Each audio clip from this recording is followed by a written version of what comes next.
காகம், கிளி இந்த மாரி பறவைங்க எல்லாம் சின்னதா இருந்தாலும், அதுங்கள வந்து ஃபெதர்ட் ஏப்ஸ் அப்படின்ற மாரி ஆர்னித்தாலஜிஸ்ட்லாம் சொல்றாங்க.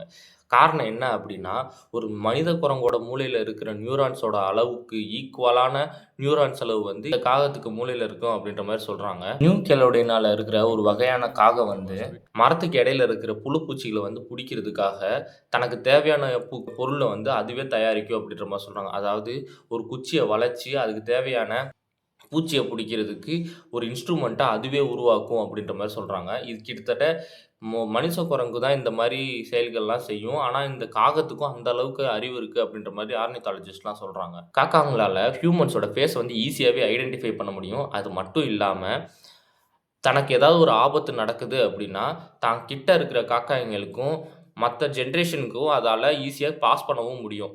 இதனால காக்காய்க்கு வந்து நல்ல சோசியல் நாலேட்ஜ் இருக்குன்றத தெரிஞ்சுக்கலாம்.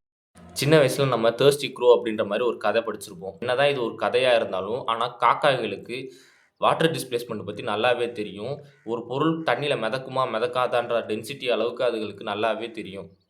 இந்த மாரி காரணங்களால தான் காக்கா மாரியான ஒரு சில பறவைகள வந்து ஃபெதர்ட் ஏப்ஸ் அப்படின்ற மாரி ஆர்னித்தாலஜிஸ்ட்டும் சொல்றாங்க. இந்த மாரி இன்ஃபர்மேட்டிவான விஷயத்துக்கு என்ன சப்ஸ்கிரைப் பண்ணிக்கோங்க. Thank you.